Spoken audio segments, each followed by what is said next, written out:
नमस्कार, मैं हूं आपके साथ पलक शर्मा। आइए नजर डालते हैं फटाफट खबरों की ओर।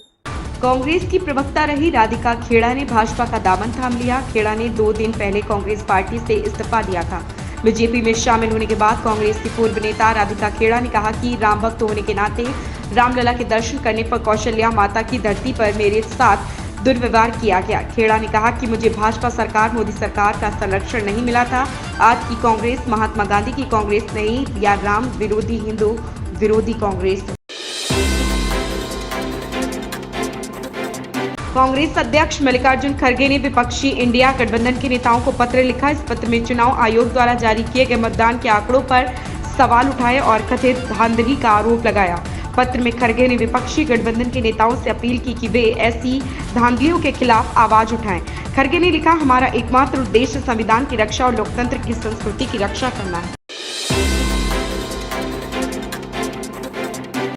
लोकसभा चुनाव 2024 के प्रचार के बीच एक साक्षात्कार में प्रधानमंत्री नरेंद्र मोदी अपनी मां हीराबेन मोदी को याद करके भावुक हो गए।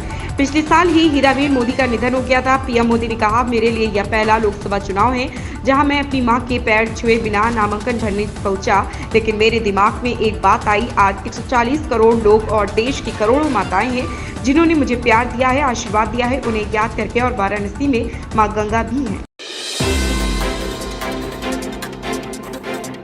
AIMIM के प्रमुख असदुद्दीन ओवैसी ने बताया कि महाराष्ट्र में सभी पार्टियां लोकसभा चुनाव में मुस्लिम वोट चाहती हैं। उन्होंने आगे कहा कि किसी भी पार्टी ने कोई मुस्लिम उम्मीदवार नहीं उतारा। ओवैसी ने कहा, राजनीतिक पार्टियां मुस्लिमों से वोट मांग रही हैं, लेकिन उन्हें महाराष्ट्र की 48 सीटों में से एक भी सीट के लिए इस समुदाय से उम्मीदवार नहीं मिल पाया है। उन्हें परिणाम की चिंता नहीं है, लेकिन दोनों शिवसेना, दोनों राकांपा और कांग्रेस यहाँ इम्तियाज जलील को हराने आए हैं। दिल्ली शराब घोटाले से जुड़े मामले में एक बार फिर दिल्ली के पूर्व उप मुख्यमंत्री मनीष सिसोदिया को झटका लगा।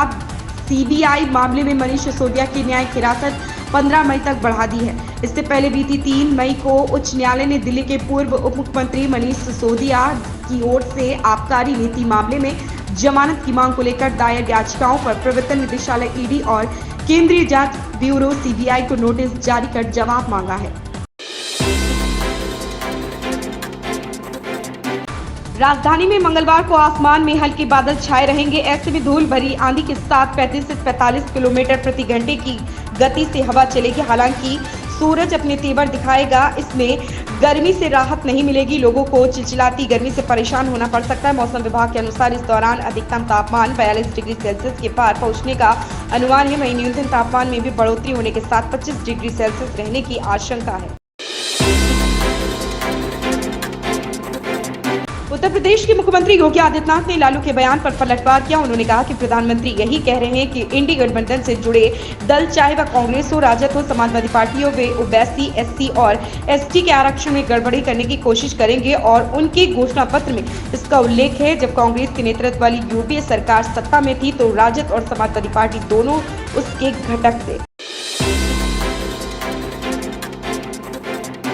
मुस्लिम आरक्षण को लेकर कांग्रेस पर प्रधानमंत्री नरेंद्र मोदी के हमले के बाद राजद प्रमुख लालू प्रसाद ने आज कहा कि मुसलमानों को पूरा आरक्षण मिलना चाहिए। लालू प्रसाद लोकसभा चुनाव के तीसरे चरण की पूर्व संध्या पर पटना में पत्रकारों से बात कर रहे थे। वह उस सवाल का जवाब दे रहे थे जिसमें कहा गया था कि प्रधानमंत्री नरेंद्र मोदी ने यह मुद्दा उठाया कि इंडिया गठबंधन मुसलमानों को एससी और एसटी का आरक्षण देगा। लालू ने कहा कि मुसलमानों को पूरा आरक्षण मिलना चाहिए। फिल्म जॉली एलएलबी फ्रेंचाइजी की तीसरी फिल्म जॉली एलएलबी 3 की शूटिंग शुरू हो गई है। इसी बीच अब खबर है कि जॉली एलएलबी 2 में नजर आई हुमा कुरैशी को इस फिल्म में कास्ट कर लिया गया। साथ ही फिल्म के सेट से अक्षय की तस्वीर भी सामने आई। हुमा कुरैशी ने फिल्म जॉली एलएलबी 3 साइन कर ली है। रिपोर्ट में सूत्र के हवाले से लिखा गया है कि हुमा जल्द ही मुंबई से अजमेर रवाना होने वाली है।